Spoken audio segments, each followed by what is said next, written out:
When I was in jail, I felt really, well, of course I felt trapped.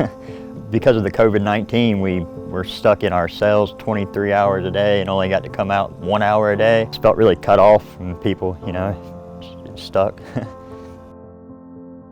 I'm David Bean. I'm 42 years old and I've lived in Charlotte for 20 years. I like the weather, I like the people, and there's always stuff to do here. I like to go uptown Charlotte and just really walk around like the epicenter and shop, go to restaurants, things like that. The NASCAR Hall of Fame's kind of cool. And while the NASCAR Hall of Fame may look the same, our world, like yours, has certainly changed. In jail, the COVID-19, that's where it actually, where I really noticed it for the first time, because I mean, it was scary. I mean, there were plenty of people there that had it. You know, they had a whole section full of people that had it, and then they would bring them back in after they were you know, supposedly cured or not sick anymore. And so, I mean, it was always scary, because you never know if you got COVID-19 in jail.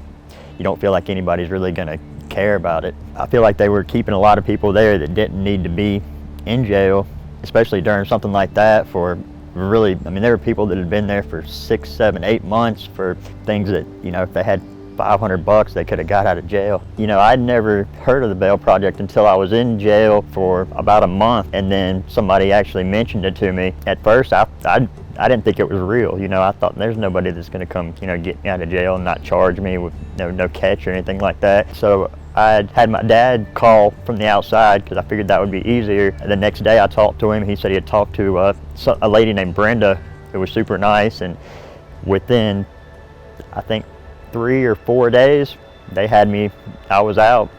So, I mean, it was a really, really good experience. Since I've been out, the Bail Project has been really, I mean, they've really more supportive than public defenders or anybody. I mean, every time I had a court date, I got a phone call, you know, reminding me and offering, if I needed a ride, I was offered a ride to it. So, and they've definitely continued to follow up with me.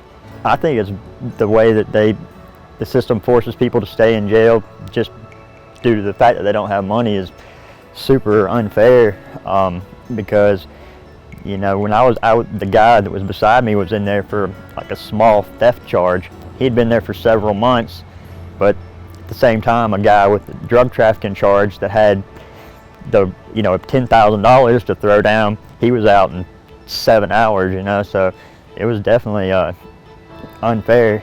In the South, you have money, people treat you a lot different than if you don't. You're definitely looked down upon if you don't have money. You're definitely treated more unfair, almost like you don't count. It doesn't really matter about who you are or what you have going on in your life. It really just matters about what you have in your pocket.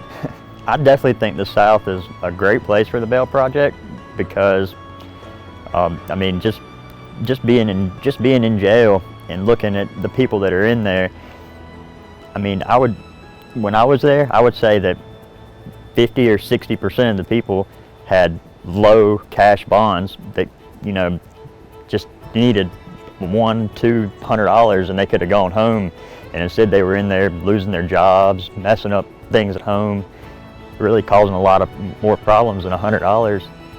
And I would assume that it costs more than $100 to keep them in there.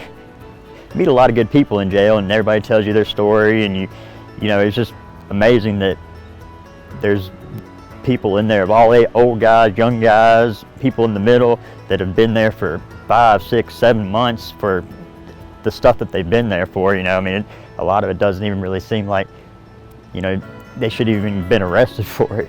The South's a great place. You know, you know, it's a really good place to live and grow up. You know, just try not to get in trouble here. You know, unless you have plenty of money.